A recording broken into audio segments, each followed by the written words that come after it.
He is asking for it. Yeah, he really is. I started suspecting that there may be something paranormal going on, something that was not explainable. So let me go deeper in. Yeah. Make sure that it's Let's paranormal. dig around and make sure that it is paranormal. Yeah, we need to really investigate this right now. I began to draw pentagrams on my face and started invoking various ancient deities. I thought maybe this might prove that it's not paranormal.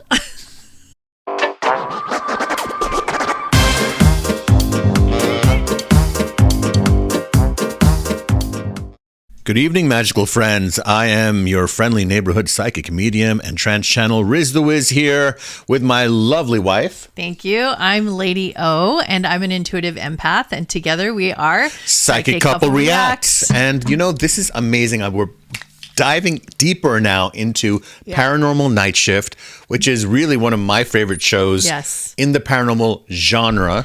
Do you know, I've been getting a lot of comments from people that work the night shift, and they're like, we are so scared to watch these. We don't even want to open these doors, but it's so good when they do. They say they get a lot from it, and it helps ease their own fears. I love that. Night shift. Just consider this, guys, your safe space to have people with you to watch these shows, and you can turn the lights down low, grab your favorite blanket, maybe a little snacky snack, and hold on to a crystal maybe too, because you might get scared. You never know. This last half dozen episodes, I think we haven't been watching it prior. So it's been a surprise to us. Authentic first-time reactions. Yeah, we've been I know a watching lot it of with reaction you. shows, they pretend like they've never heard like certain songs that everyone in the world has heard. Right. And I'm like, really? You've never weird. heard those songs? Sure. But anyway, it's all in good fun, and we're glad. But definitely, we've never seen this before. Paranormal Night Shift is about people who work the overnight graveyard shift. Mm-hmm. They call it the graveyard shift. Yep. Isn't that interesting? It's a horrible name for I know. it. And we're just going to bring our insight, our input of close to 20 years in the metaphysical psychic field. We've been traveling the world for over 10 years with our company, Sacred Earth Retreats. You guys can check out all the retreats on our channel. And we go everywhere. Tell them about where we go. Well, we go to Ireland, and we go to Egypt, and we go to Japan, and we go to India, and we go to Salem, Massachusetts. Salem. We go to Mount Shasta, Sedona. And the energy in these places is all different, but equally powerful. Yeah. So we've dealt with a lot of vortexes. Yeah. A lot of spiritual activity and high strangeness that we've experienced. And so join us, won't you, for Paranormal Night Shift. What you're about to watch is based on true events. Some details have been altered to protect confidentiality. My name is Sam, and I work the night shift.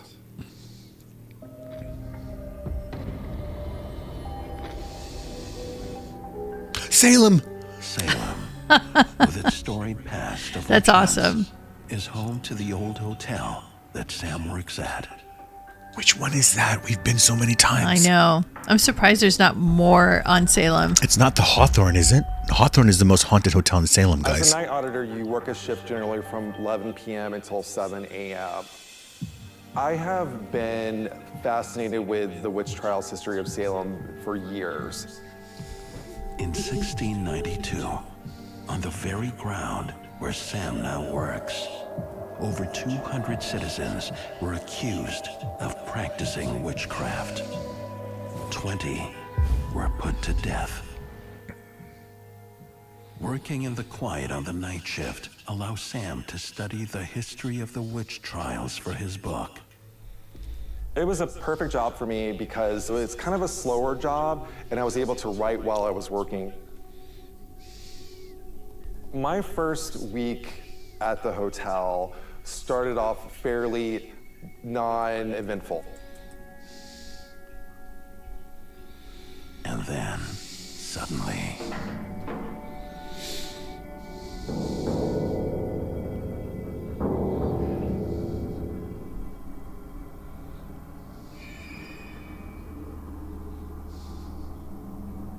that night, the old hotel is creaking with unfamiliar sounds.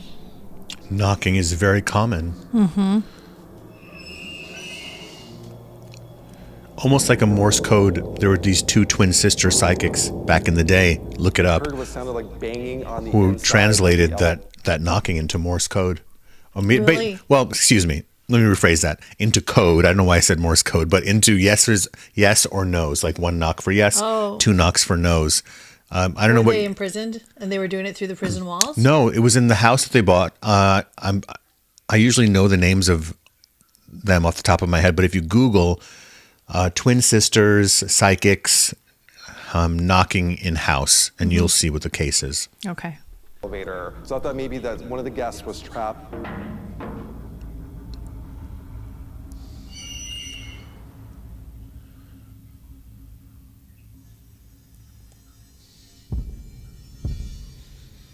I noticed that the elevator was in the basement area of the hotel, which was odd because there was nobody there to be in the basement, and you needed a special code to go down there. So I pushed the button to the first floor for the lobby, and it comes up, and then the elevator opens up. I look in, and there was nothing in the elevator. So there's no way it could have just come up. Yeah, but good, there was nothing in the elevator. Also. Someone or something is in the hotel I love the basement. sound effects. Yeah. I was terrified. The sound effects guy for the show was having a great time. He loves it. I bet he's laughing when he does it. Yeah.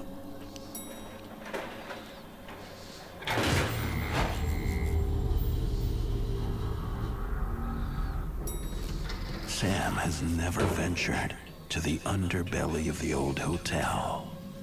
I see what looks like lights that were leading me to the back wall of the basement. What looked like lights? Hello? That's a weird thing to say. Yep. Just lights. Yeah, it looked like lights. That growling is totally throwing me off. Like, is it really growling? I doubt it. It looked like there were footprints, but the footprints were huge footprints. They were not my footprints on the ground. Bigfoot? You want to combine all the paranormal Wherever things I into can one insert thing. Bigfoot, Yeah. I will. It was leading me to the back of the basement of this hotel. Oh, that's definitely Bigfoot.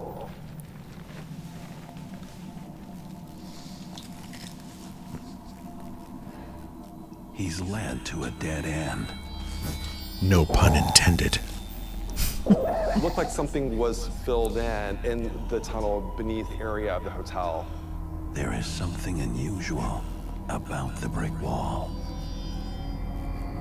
The tunnel was bricked in, so I was not able to go inside. It made it even more creepy. You realize that in the middle of the night he left what he was doing in the overnight shift and went to the basement with a flashlight. Yeah, that would never happen if it was me. Yeah. He's definitely not from the Bronx. We don't do that. We're like, well, I guess I can't work here anymore. I heard a scratch. Sam feels a presence behind the wall. I was terrified. He is asking for it. Yeah, he really is. I started suspecting that there may be something paranormal going on, something that was not explainable. Mm-hmm. So let me go deeper in. Yeah. Make sure that it's Let's paranormal. dig around and make sure that it is paranormal. Yeah, we need to really investigate this right now. I began to draw pentagrams on my face and started invoking various ancient deities. I thought maybe this might prove that it's not paranormal. Gotcha. Okay. Place where I couldn't get out because I was working, and I felt like my workspace was being invaded. What made you stay? What made me stay at the hotel was the fact that I was working on a book on Salem's history. We had very few people to work the hotel, especially working overnight. So I was determined to stick it out, even though things were getting progressively scarier for me.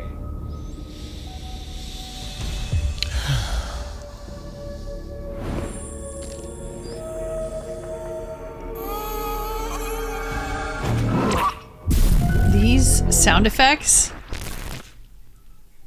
Yeah, the guy that's doing it. Like, really, there's not those kind of groans and moans and growls. You never know, maybe. I mean, At a true. hotel in Salem, rumored to be haunted, he finds himself face to face with something he can't explain. I looked up and I saw what looked like a shadow coming from the back of the hotel. Wait. That's Wow. the shadow? Yeah. Oh, God. There was not much of a shape to it. It was just a black mass of energy, like it was trying to form into something. And it was feeding off the energy of the hotel. So this is all coming to him. Like, isn't it interesting that he's figuring this out? Yeah. Or he's thinking this is what's happening. Yeah. And that's because, guys, our ancestors were much more in tune with the spirit world than we are. Doesn't matter what background we come from. It's because that's just the way it was in every culture. And now we're just distracted by modern life, so we don't think about those things as much. They lived in that spirit world when there was no electricity and, you know, the earth was less noisy. I wonder if they casually spoke to beings, like shadow beings. Well, channeling and all of that comes from kind of the same world, right? It does. Then, to make things even more scary, there was nobody there. Nothing human.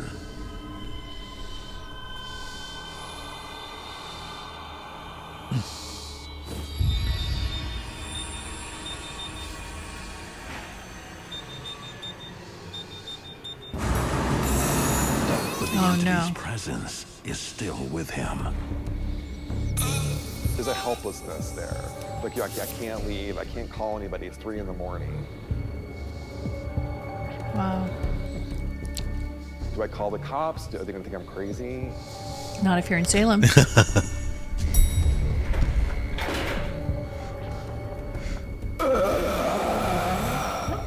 The moaning. I've made that sound in the middle of the night before. Yeah, that sounds That's like acid something- reflux. Yeah, exactly. It was kind of building Take some and Tums, building, and Pepsid. whatever it was sort of revealing itself to me.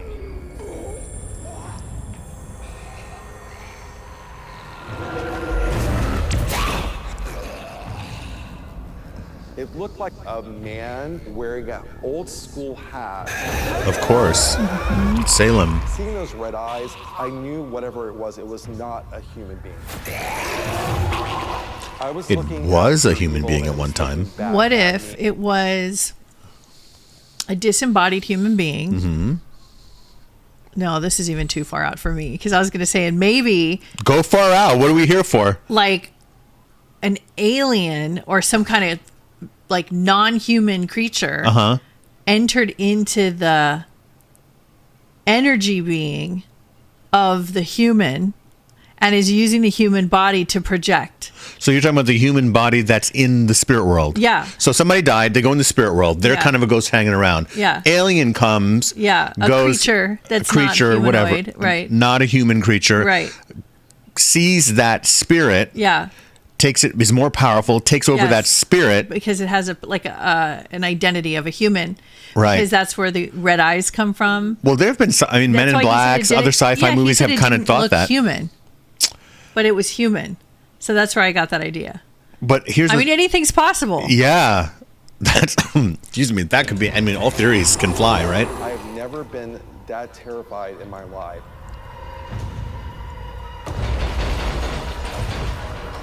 When the spirit manifests in front of Sam, it has glowing red eyes. So I think the glowing red eyes part is really the refractions of light because spirits are in a different, I believe they're in a kind of a different light spectrum in between dimensions, not to get too Yeah, weird because with the words, but that's what I skinwalkers, they believe. said have red eyes. Bigfoot has red eyes. Yeah. There's a lot of interdimensional beings that they And say we have glowing red eyes when in certain photographs. Yeah, when the reflection so you- of the camera. Right, that's what I think it is. Okay. Entity. I had to get out.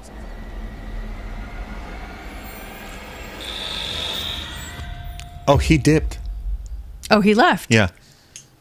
Sam, you seem very upset with the telling of your story. What's happening?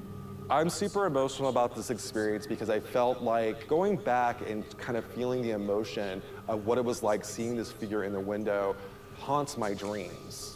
Sam quit his job And stopped writing his book. in Boston. But the attachment to the entity, Another ancient city or historical city. Oh, I had no idea what that shadow. keep So going. he No, moved- it he moved attached to him. Yeah, he moved to Boston, which is, Less historical. yeah, exactly. I mean, we're in the same kind of ballpark. Yeah. Figure was and what it wanted from me.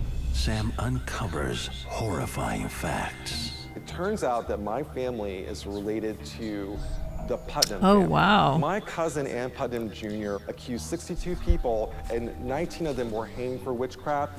The entity could be Oh. a victim of Sam's distant cousin, one of the accusers. He's directly related. It's heartbreaking realizing that I am descended from the bad guys.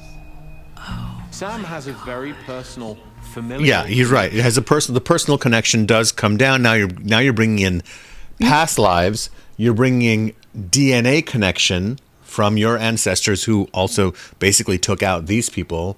And we know all about Salem. Every year, guys, we lead a Mystic Salem retreat.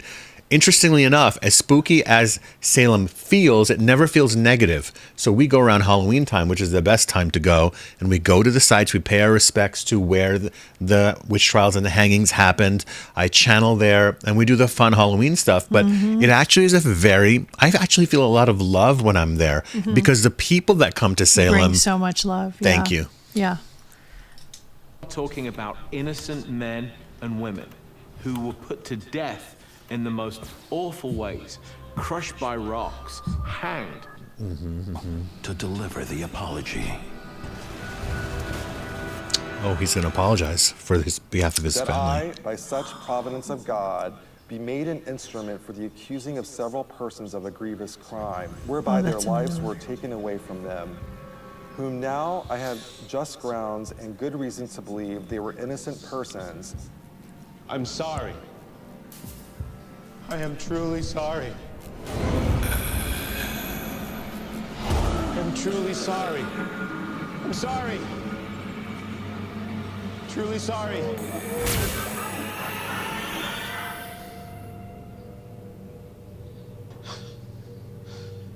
When I read that out loud, I felt like it was a cleansing of some sort. I felt like Wow. that Yes. I was giving. Do you know that's a really good idea to do just in general for your own ancestors who have crossed over?